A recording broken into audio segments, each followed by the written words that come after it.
Hey dudes, welcome to Splat from the Past, the only 80s themed horror and sci-fi show where things can get totally radical. Now today is a very special episode of Splat from the Past. This has been a long time coming and I am so excited and looking forward to this episode. I am interviewing George A. Romero's third wife and widow, Suzanne Desrocher-Romero. I'm having her on the show today to talk about his life, legacy, career, and his foundation. Suzanne is the president of the George A. Romero Foundation, and I'm just so ecstatic. I've interviewed so many people from the Romero camp, especially in the last year or so, and I can't wait to have Suzanne on. It's going to be just spectacular. I mean, beyond words, I can't even begin to express how excited I am, because George Romero's movies are the absolute best. And it's Halloween October on Splat from the Past. So, here is my interview with Suzanne Desrocher-Romero.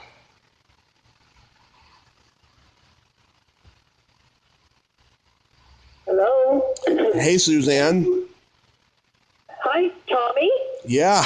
Hi, how are you? Well, I was expecting your call. I am just wonderful. How are you today? I'm really well, thank you. Well, welcome to the show. It's such a great honor. I'm glad we could finally connect and do this. Yeah, no, it's great, thank you. Are we, we're not on right now, are we? Oh, yeah, I'm recording, but I edit around stuff. Recording? Yeah, I edit around stuff. All right. Okay, great. Yeah. That's always reassuring. Yeah. George's movies mean more to me than any other horror films on the planet, so this is just a tremendous honor for me, so thank you. Well, and you're welcome, and George would have been honored too, so. Oh. So there we go. Yeah. Yeah. So, going back in time, long before you even met George, what was your life and career like? What was my what? Your life and career like? I was a bartender. I had studied theater. I went to theater school for 5 years, and I basically earned my keep bartending. So I worked at the Marriott downtown, and I worked 4 days a week, Monday to Thursday, and I did a great deal of traveling, and life was quite good. I met George at the hotel because he was doing post. Actually, he was there for all of Land of the Dead shooting and all that, but I didn't know him at the time. Mm-hmm. And I didn't even know really that was going on. But I did figure out that he was still around during post, and that's when I really met him. Wow, so you're a bartender. I used to be a bouncer in bars. Right. Yeah. Oh, it's, I was in a hotel, so it was, and I had been there for almost 15 years, so it was really very civilized. It was, very much like Cheers. I knew, all the regulars, all the business people who came to Toronto who stayed at the Marriott. So it was really quite comfortable, and we often would get, people who stayed for lengthy periods of time, such as George, and obviously Peter Grunwald, because he was the producer for the show. Mm-hmm. And I knew that Dennis Hopper and Leguizamo were at the hotel, so I was excited about that. I saw Dennis, and a mutual friend of mine who was a stunt coordinator on the film. Mm-hmm. Said to me, Suze, there's a lot of famous people in the house. And I went, I know, Dennis Hopper. No, bigger. And I went, yeah, who? And he said, George Romero. And I went, who?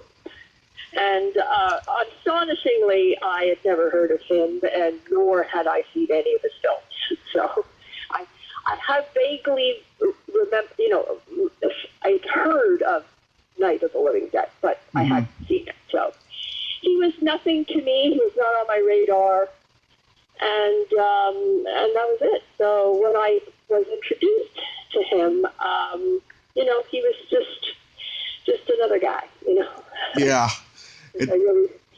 But not quite so much. But at the time, he was just someone I didn't know, so a stranger. Yeah. And it was love at first sight? Oh, no. Oh, absolutely not. He invited me to see a rough cut of land, and I was pretty nervous about it because I thought, oh, God, it's going to be trash, and it's going to be, I'm going to have to be polite, but I'm going to have to be honest. And so it was, I was nervous, and I saw the film, and he shut it down and said, so?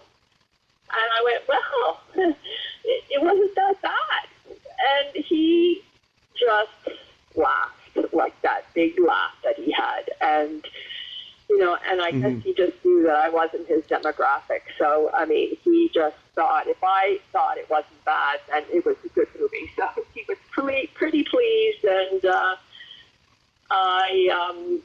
actually, I have changed my mind since, of course. I think Land of the Dead is great.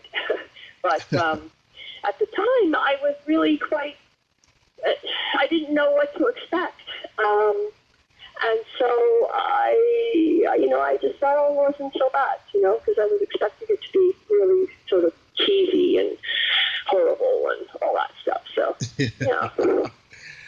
Anyway, he wasn't, I could tell that he, after a while that he was interested in me, and I was, I rebuffed, because first of all, I I made it a rule not to date, customers, and, he was, was on the director, he was older, he was a smoker, a drinker, it was just a non-starter, and, but he wore me down because he kept insisting, and I could tell that he was, lonely and a bit sad.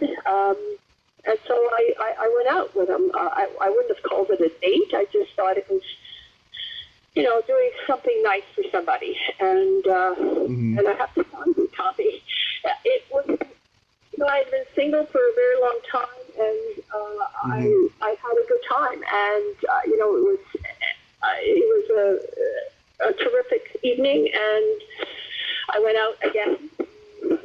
I wouldn't have called it a date, but I had fun the first time, and literally stayed 7th, 8th night.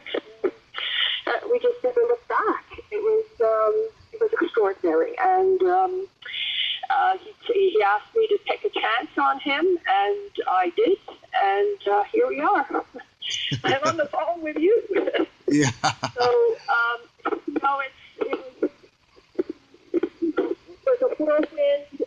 We were both obviously older and sort of kind of knew what we were looking for. And anyway, we found we never looked back. And within 3 or 4 months, he said, and we heard, but he did ask. He did say though at one point, well, you're going to have to see my movie.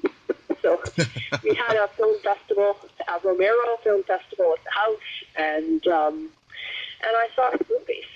I can't imagine now, sitting in a room with Romero, watching his films, and what a terrific experience. At the time, it was just sort of like, okay,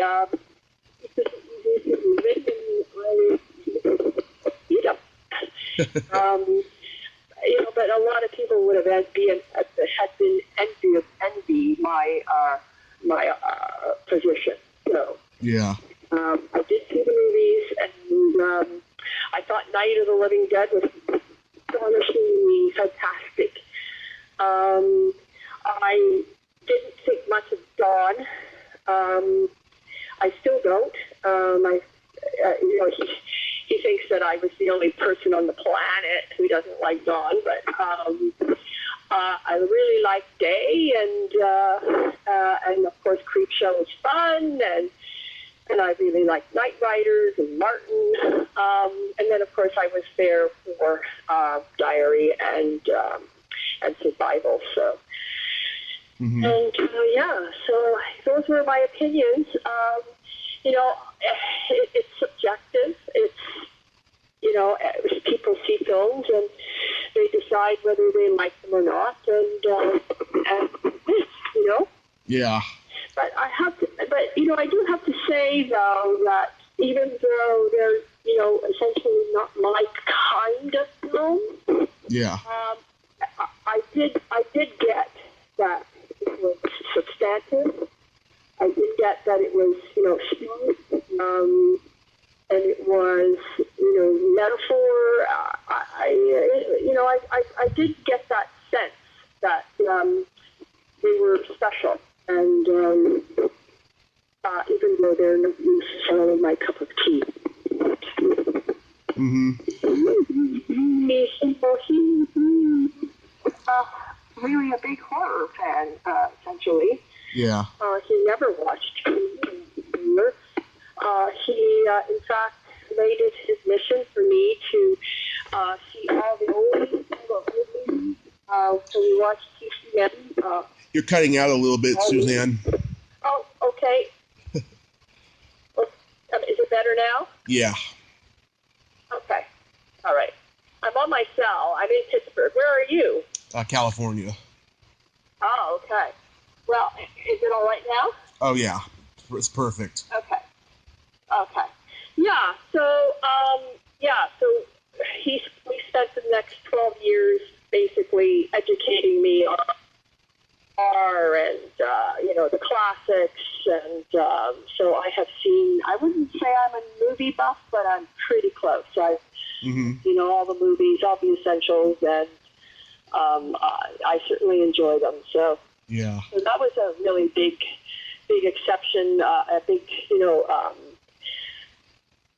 bonus is that I got mentored in classic film. So it was terrific. Yeah. I mean, getting into his movies, I mean, starting with Night of the Living Dead, I mean, to me, it's a landmark masterpiece. And with 30 years, I've seen this movie late at night on PBS or some local UHF station at 2 a.m. It's touched the horror culture so profoundly. Yeah, because, time, that the monsters were your neighbors, and that the monsters weren't these, apes or big, the Thing or the Blob, or it wasn't anything like that. He sort of changed the gears there and said, the plumber, the maid, the wife, these are now the monsters, and that sort of just changed the gears, of horror. And he kind of knew that, I think. He didn't obviously expect it to be what it was or what it is, but he did know that he was changing it up a bit, that he was, creating these ghouls, and because, of course, he didn't call them zombies at the time, but, the ghouls were different, and he knew that.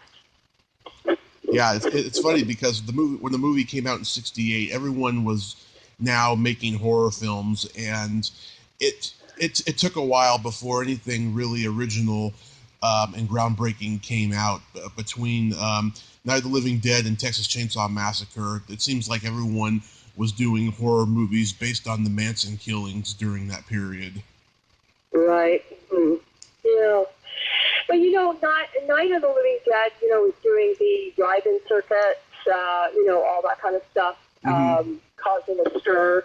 People would rush out of the cinemas, all that. But it only became, sort of an important film when the Cahiers de Cinema wrote an article on Night of the Living Dead and said it was, an impactful film, an important film, and so then it became, and then of course it was, it was in public domain, so that meant that people, in fact, could afford to see it. And so in a way, it was, depending on how you look at it, but if it was sort of like, having a Kickstarter and just putting it on the internet and then it becoming, a big deal. And then it became, the Halloween, the movie to see, and little theaters could afford to show it. So, it was fortunate that, in fact, it was in public domain because it gave the film, a much, much wider audience. Yeah, it's fortunate, but it's also unfortunate, because a lot of people, didn't get paid. John, when he and I talked last year, he told me he's still pretty upset about that. Yeah. Yeah. No, if you're Image 10, it was a disaster. But if you were George Romero, it was kind of like a little bit of free advertising because he could go on and do other films. And, his name was recognized because of Night of the Living Dead. But, yeah, so there's 2 points of view, So, and George realized that Image 10 really, at the end of the day, they didn't really understand or they didn't have the information or the knowledge to do all of that, Yeah. And even with a lot of the other films, Image 10, Latent Image, they didn't copyright stuff. They didn't, they were kind of really loose. And, so it's all regrettable. But at the time, they just were a bunch of kids, bunch of guys, and they just wanted to shoot movies, Yeah. Did you know that today is the 29th anniversary since the remake came out? No, I did not know that. October 19th, 1990. Wow. Yep. Did you like the remake? I thought that it was very true to the original, but in modern 1990. But I prefer the original over the two, and the one that came out. The one that came out, over 10 years ago or whatever, I didn't see that one yet. Right. And, there's always people wanting to remake it again. I hear rumors that, I hear, we'll do Night of the Living Dead again. And I just think, I don't know. I think it's a mistake. You just can't really, I don't know. I think it's a mistake to redo it. Yeah. Sometimes you just gotta let something great stay, Yeah. But I agree. A lot of people make remakes, so we actually are considering. It's sort of in the works to remake Season of the Witch, and of all the films that George made, Season of the Witch he thought really could have been remade. Mm-hmm.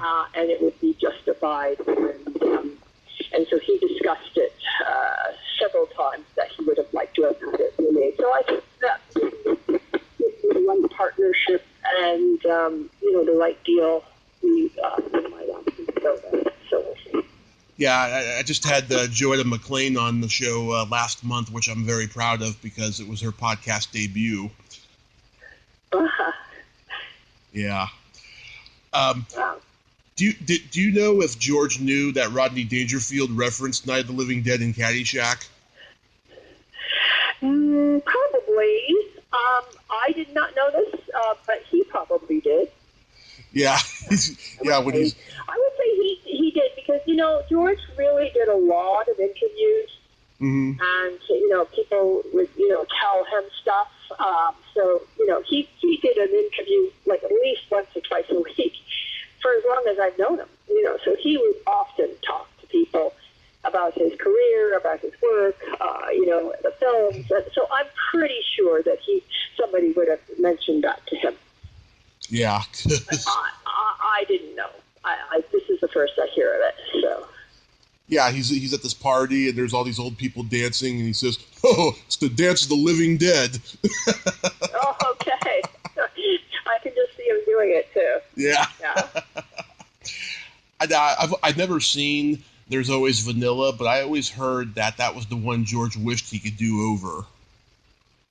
Yeah, I think both Vanilla and Season, he would have, all about the Vanilla film really was, the script was challenging. They didn't have enough money. I mean, everything was a struggle. It was just, a troublesome film, and yeah. But he didn't think that, unlike Season of the Witch, which is actually still relevant today, it's, women and them being victimized by, aggressive, dominant men, and then with this whole Me Too, it was really, again, sort of relevant then and relevant now, and I think that he knew that. Vanilla, was just a small little film that he did that, he just didn't have enough dough. So, and Richie, who wrote it, was, sort of elusive. He was never around. So it was, he had trouble with the film, but I think really he considered it just a small little film, but Season of the Witch, on the other hand, he felt that it was still a good story for today, and if you modernized it, it could be equally powerful. So he was interested in that. Yeah. And of course, the Crazies, which I think lives up to its name, Crazy. Yeah. Now, you see the remake, so George and I, we had a private screening of the new film. Mm-hmm. And, after the film, we saw the film, it came out, and we stopped at a place and had a couple of cocktails, and he said, Suze, it was fine, it was, kind of entertaining, but at the end of the day, you couldn't tell who, you could tell who the Crazies were. And in my film, he would say, well, you couldn't really tell, who were the Crazies. And that made it much more powerful because, the G-men, all those people, you just didn't know who was the crazy guy, gal. So, so he found the Crazies in the remake frothy. He just didn't think it was as good as his. Mm-hmm. Yeah, I didn't think the remake was that good either. But yeah, the original is great, though. Lynn Lowry is so good in it. Yeah, no, it's a good movie. Yeah, it's a good movie. Actually, tonight we have this Romero Live series, and tonight we're all watching Night Riders, so that's another interesting film. Oh, yeah. Have you seen that one? Yeah. It's funny. I never even knew about Camelot reenactors, let alone ones who ride motorcycles. Right. Yeah, again, a bit different. And here's that film, also troublesome, like the set got blown off, so, they were in a big field, and... Oh, I didn't know that. They would get... Yeah, they had some sort of Mother Nature issues, but he loved that film because, he was, in a family of, he had a group, a team, that he worked with, who he loved, and so he loved that film because he was with the team that he loved, so he loved that film. Yeah, it's also one of the earliest Ed Harris, Tom Savini's great in it, yeah. One of the earliest Ed Harris movies, yeah. Yeah. God, he really had a great career, too, right? So, It's so interesting. Yeah. Anyway, so Night Riders is tonight, and, so we've seen a lot of films. Mm-hmm. Today was Creep Show. Have you seen the new Creep Show? I haven't had a chance to see it yet, but I heard it's really good. Yeah, I've heard that John Harrison's 2 episodes are the best ones, and though the budget looks quite apparently it could have used a little bit more money, and the composer they chose really didn't capture John's sort of music. That would be too bad, because I think it was a bad decision on their part to choose music that wasn't really like the original. Yeah, I just met Adrienne Barbeau at a convention last month, and she signed my Creepshow poster to Tommy, your regular barnyard exhibit. Oh, Adrienne, she's wonderful. She's a Renaissance lady, that's for sure. Yes, she is. Lovely. She really is spectacular. Yeah. I've been watching Creepshow every Halloween since like 1991. It's a must-watch on Halloween for me. Yeah. Yeah, it's fun. It's fun. It's got that comic booky. That's another thing too that I'm hearing is that I haven't seen it. I don't subscribe to Shudder. But I know a lot of people who do. And, they're saying that they didn't really get the comic booky part of it so much. But they're liking it. So that's good. And everybody's pretty excited. In fact, I'm seeing Greg Nicotero next week because we're celebrating the collection that Hillman, acquired George Romero's archive, and we're celebrating that next Wednesday. So Greg's coming to help celebrate that. I also love the second one too, and I've been trying to get somebody from the second one on here. I've had no luck, but I love the second one just as much as the first. Okay, great. Yeah.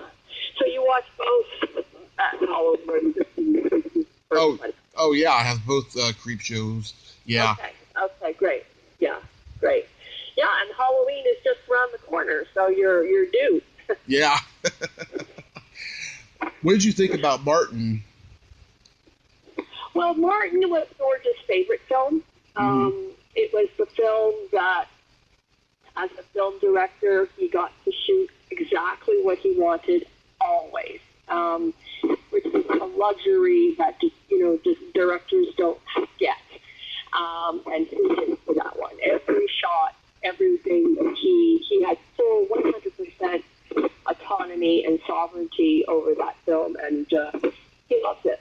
He loved it very much. It was his favorite film. Yeah, I think it's a great film. It's one of John Amplas's just most transcendent performances. Yeah, he's great. He's a great guy, very smart guy. Again, I saw him last week. We didn't show Martin, but he introduced a movie, and he's a great guy. So, and he was very, very good at it. In Martin, so he's a good actor. He was a good actor. I don't know if he's very much acting, these days. So. He teaches more. He told me. He did teach, but he's retired now. Oh, that's right. Yeah, that's right. He is retired. Yeah, he is retired. So. But I think that, he still does some conventions, and, if people ask him to do some acting, he probably would. Because, he looks great. He seems like in great health, and but he's retired, so he's no longer teaching. Mm-hmm. Now, even though you don't like Dawn of the Dead, I gotta tell you, it's my favorite out of all of George's movies, and I'll tell you why.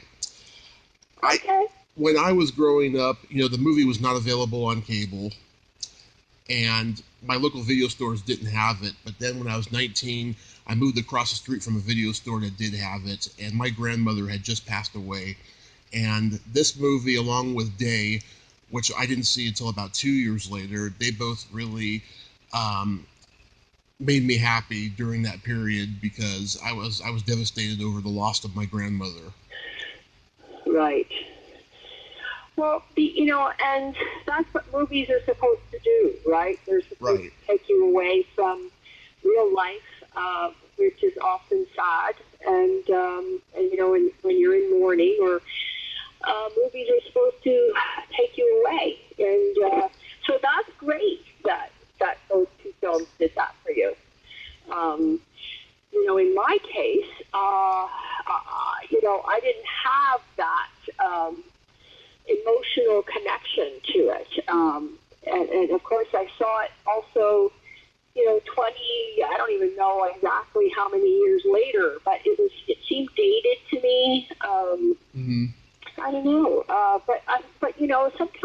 when you have favorite films in your library. I mean, I have a library of DVDs. I know that this is no longer a thing, but I keep movies that I love. Right. And if I'm in a special mood, or or if I'm sad, or something, I slap in specific films because they trigger emotional reactions. Right. And so I'm glad that Dawn did that for you, because you were mourning your grandmother, someone you loved, and this took you away from the sadness. And it's a wonderful thing, and that's what movies do. They take you away. So I'm glad you like it. I think, like I said, I think I'm the only person on the planet who didn't like that film. But it's just my opinion. Do you? I mean, I think that the movie is a little overlong. I mean, would you say that's one of the flaws of the movie? Yeah, I think it's a little bit long, but I also think I don't know, it's not scary at all. It's not. It's kind of just comedy. No, It's kind of comedy. It's kind of a little cheesy. Kind of, I don't know. And Day, on the other hand, Day is dark. I get it. I think it doesn't look dated to me. It's still really amazing. I love Bub. I think he's the greatest zombie ever. I think it was just a day. But Dawn, so much. But again, I would stand out in the crowd. Yeah. And get booed off the stage. So, I really don't, go out of my way to tell people I don't like Dawn, but I just kind of don't, Yeah. I mean, yeah. I mean, I like... George... Uh-huh. Well, George was, in a way, a little annoyed by Dawn, because every time he did a movie, people wanted him to do Dawn again, Yeah. It's not like Dawn. He'd say, well, no, it's Day. It's bland. I have point as an artist, I need to make different movies. I can't keep making the same movie. But he said that people wanted him to make Dawn over and over and over again, because that was the hit that they were looking for, Yeah. And you couldn't make Dawn over again anyways, because that was just a one moment in time where everyone was on the same page. Everyone was having a ball making that, as tough as it was. I mean, it's like, the apocalypse now of horror. Right, yeah. And, and at the time, he was in Pittsburgh, and he was friends with the people who owned the Monroeville Mall, and he, got a call from Dario Argento and said, Dario, George, do you have any ideas? And he said, as a matter of fact, I do, and so George went to Rome, wrote Dawn, and, and it was a great film experience for him. It was very successful, and had a good relationship with Dario. And did you like Dario's Dawn? I haven't really seen Dario's Dawn. Okay. Are you a fan of Argento? Oh, yes. I love Suspiria and Demons and a lot of his stuff. Right. He was actually supposed to be at that convention that I met Adrian at last month, and then he got sick and didn't show up, unfortunately. Yeah. He's a little older now, and, he has all kinds of digestive issues, so he's sort of not well, but he likes to stay home. I think he's a homebody, too, so... I think when he gets invited, he feels keen on it, but then as it comes, he's like, mm-hmm. I don't really want to do it, and traveling, across the pond, it's a big, I'm assuming that this was in L.A., this convention. Yes, it was in L.A. Yeah. So that's a fair distance for him, so. Yeah. Last time I saw him, there was an Italian election, and he was really seriously focused on the election, and he was very emotional about it. So it was interesting to be in Italy at that time, so getting his take on Italian politics. So. Yeah. I personally think that Day of the Dead was George's last great movie, and then I think he kind of got demonetized by the studio system, and the movies he made after that one didn't quite live up to his vision. You know? Yeah, again, subjective, because I just saw Survival of the Dead, which basically nobody likes. Yeah. I just think, take another look, because it's pretty terrific. Oh, yeah. It just isn't, they're all different. They all have, a special, they're all different.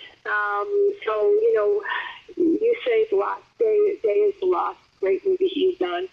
Okay, that's your opinion, but I don't know. I think Diary is terrific too. I mean, it's and Land is action. It's a loud film. It doesn't stop. It's just boom, boom, boom, boom, right? And and some people really like that. Yeah. So it just depends, But I agree with you. I like Day very much. I think it's a wow movie. Some of Tom's best makeup is in that movie, I think. Oh yeah, I agree. And like I said, Bob is sensational.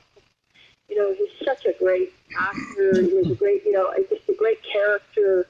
It really moved the evolution of the zombie as well. So it's very interesting. Mm-hmm. Very interesting. Very interesting. At the time that George was dying, was he really sick? No, not really. First of all, we came back from a fabulous vacation, and we both caught a cold, and and then I recovered in about a week, and I think it was more about like a flu rather than a cold, and George wasn't recovering, and so it just seemed strange that okay, so he was a little older, and it shouldn't take for sure longer than me, but it really seemed to linger, and so we did some investigative reporting, and they discovered that he had lung cancer. So, but to be honest, it was very, very quick, literally 3 months. Mm-hmm. He was never in any pain. It just happened so quickly, and that's a good thing, because these things can be excruciatingly long and horrible, and but he didn't want to talk about business. He really just wanted to hang out with me and play games. We played a lot of games together, and he just wanted to hang out. So. Oh. And we knew that it was of course terminal, but we never thought it was going to be 3 months. To be honest, we just didn't think it would be. Yeah. But he had a relatively bad week, and then he passed. So for cancer, that's a blessing. Yeah, I cried for days after I found out, and I'll tell you, when he was at Monsterpalooza in 2015, I was in the hospital from a car accident, and so I didn't get to meet him. But then, just before he died, I found out that he was booked for the ill-fated Famous Monsters convention in San Jose, which I was going to go to and meet him. Right. And I just, that was another, that's another reason why I was devastated. And I couldn't believe it. Yeah, listen, I mean, I was there. It was unbelievable. And I'm still devastated. It was devastating, because he was such a vibrant, fabulous person. And I miss him every minute of the day. Yeah. Oh, don't make me cry, Tommy. Okay. So I'd like to talk about, the foundation because, Yeah. I was in heavy mourning for 3 months. And, what am I going to do with my life now without him? And, it's impossible. How can I live without him, et cetera, et cetera. And he had said something to me. I had, he didn't want to talk about business, but he did say, I said, well, what about your work, your legacy, yeah, he said, meh, nobody really cares. And I thought, oh, I'm sad. So I kept remembering that. And I thought, it's crazy. And I just, what am I going to do for him? And how can we keep him sort of relevant? And so, with a lot of work and a lot of people, and so we have now an archive, deposited at the Hillman, and that's exciting because now, there's a place for others in the genre to put their work. Yeah. So, we can cherish it, we can curate it, we can, elevate the genre because it's important, because it needs the respectability, that it's due. And so now we have a place where the Cravens and the Hoopers and the, everybody, the genre can put their work and get the scholars to take a look at it and see it.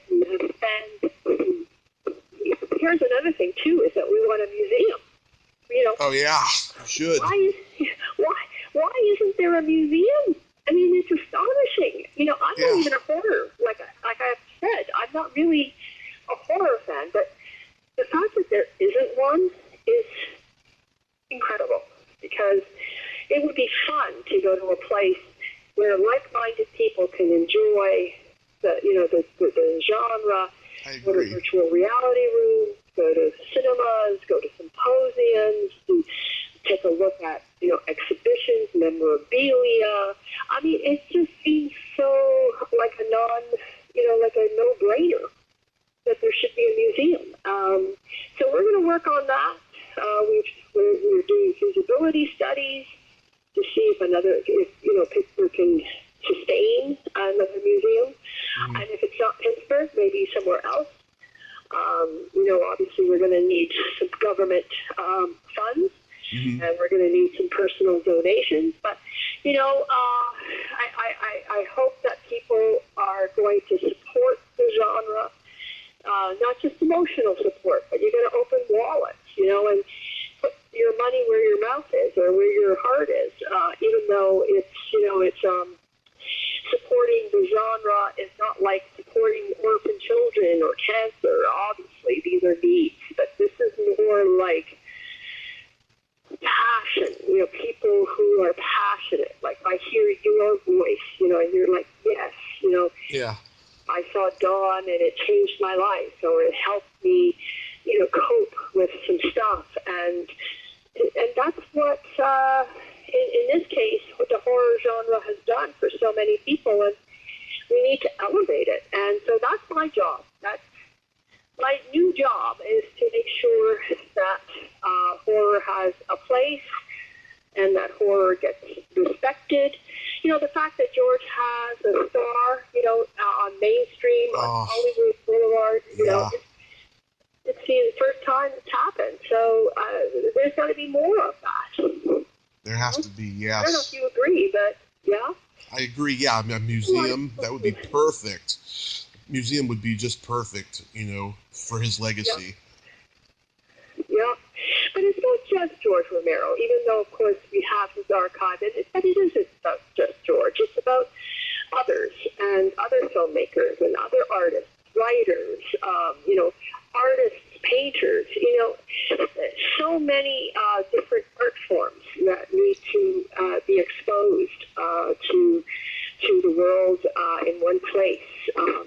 Important. So it's beyond Romero at this point. It's even though he's the anchor, and we're going to cherish his legacy, obviously, but we have to expand our horizons and And I think everyone would agree, like Argento, where's all his work going to go, Yeah. Yeah. So, Nicotero was saying, wait, I've got so much stuff. Yeah, that sounds like a great idea. Let's deposit it at the Hillman. So this is what we're doing. Check out our website. Things are moving along. Where we were, where we are, where we're going, and it's and we hope that people support us. Oh, you got my support. I love what you guys are doing. How long have you been doing it now? We're a little over a year old, so we're still in our infancy, so we're still really young. But wow, we've done quite a bit of stuff already. We just restored a film, although never before seen Romero, 1973, called The Amusement Park. We did a premiere here in Pittsburgh last week. It was packed, and it was terrific. Now, it's not a horror film, but it's about ageism and aging, and it is Romero's footprint all over it, and I'm super excited to see it. And I think we're going to bring it to LA, actually, so you'll have to come. Yeah, Ramona told me that you guys were trying to get some screenings done in LA. It's my dream. Yeah. It's my dream to host a screening and Q&A of the original Dead movies. Right. Well, this isn't a Dead movie, but it's you might still want to see. And Chicago, I think the Museum of Modern Art is seeing it as well. So anyway, and Texas, Austin wants to see it. So we might be taking this movie on the road and get people to show up and to see it. And it definitely isn't a horror film, but it belongs in his oeuvre, and I'm pretty proud that we got it restored and that we got it in the collection. So, yeah. Nice. Have you gone to Living Dead Weekend? Pardon me? Have you gone to Living Dead Weekend? I didn't go the last one. I was in Japan, so I didn't go. But I have in the past, and I will in the future. But I just got back from Japan, and I literally came to Pittsburgh to do this Romero series, Romero Live series, and we've got Franco Harris tonight and tomorrow night, because he did George did those sports documentaries, and I don't know if you've seen them, but they're pretty terrific. So anyway, so that's what's going on, Tommy. That is just wonderful, Suzanne, and I'm so glad you could come on today and tell me about all of this, because I just think that it's wonderful. Well, thank you, and I'm not alone. I've got a great team, and everyone's so dedicated and passionate, and so we're moving forward, and yes. It helps. It helps me in the morning, because I still miss him so much, and it helps me that I can focus on him and his work and the world of horror, and it just helps me. It makes me feel relevant, and so I'm glad to do it. Mm-hmm. Well, it's going to continue. I mean, there's so many fans out there now, thanks to the way the convention scene is now. I mean, the fans are just coming out of the woodwork. Yeah.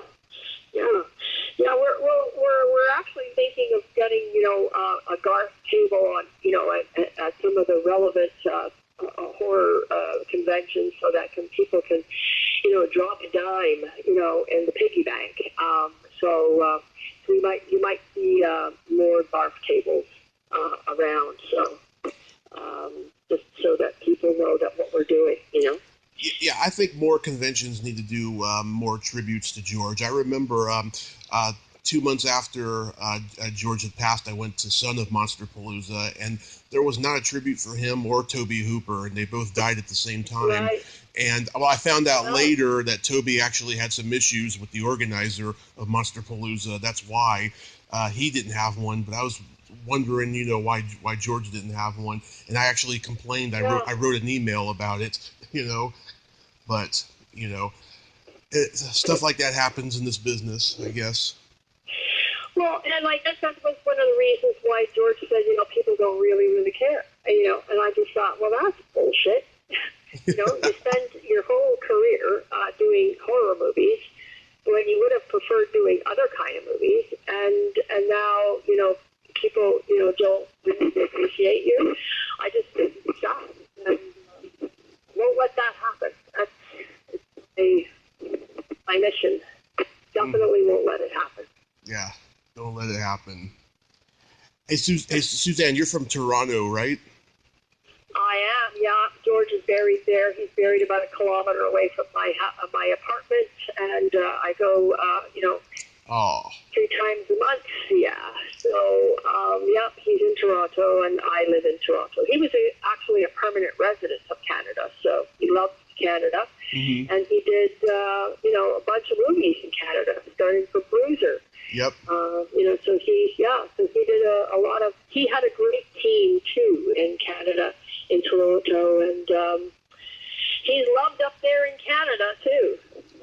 I have interviewed so many Canadians. Not only are they the nicest people in the world, but they have the most shameless sense of humor. I love them. Okay, great. Well, we're about to elect a new prime minister, so everyone's sort of focused on that these days. But Canadians are very polite. Oh yes, I mean they can tell a dirty joke and then apologize for it afterwards. Yes, exactly. Yes, exactly. But we're not. We're obviously our American friends, our brethren. We have obviously lots in common, but we also have some differences, and we're proud of the differences. So, and George was a proud Canadian. So he has both American and Canadian fans, and he loved Canada, and Canada loved him. So amazing, Suzanne. Yeah, amazing. Suzanne, thank you so much for coming on today. And well, you're welcome. It was my pleasure, and it's I'd love to get the word out. So and I love talking about my favorite subject, which is George Romero. So. Oh, that's so sweet. And might I say, Suzanne, you have very pretty red hair. Oh, thank you. Yes. Thank you very much. That's very nice. Yes, my pleasure. You have yourself a great day. Okay. Thank you very much, and we'll see each other in the sandbox somewhere. Yes, we will. Okay. All right. Take care. Take care. Bye-bye. Bye-bye. Well, there you have it. Suzanne Romero. Ain't she a sweetheart? Yes, she is. She's very passionate about her late husband, and she's going to keep his legacy going. And we fans are going to support every step of the way. If you like this video, everyone, please subscribe to my YouTube channel. Add me as a friend on Facebook. Join my Tommy Kovac comedian page on Facebook. Follow me on Twitter and Instagram and all that fun stuff. Well, that's all the time we have this week on Splat from the Past. Until next time, this is Tommy Throwback Kovac saying, there's no shame in living in the past, because the present sucks. Later, dudes.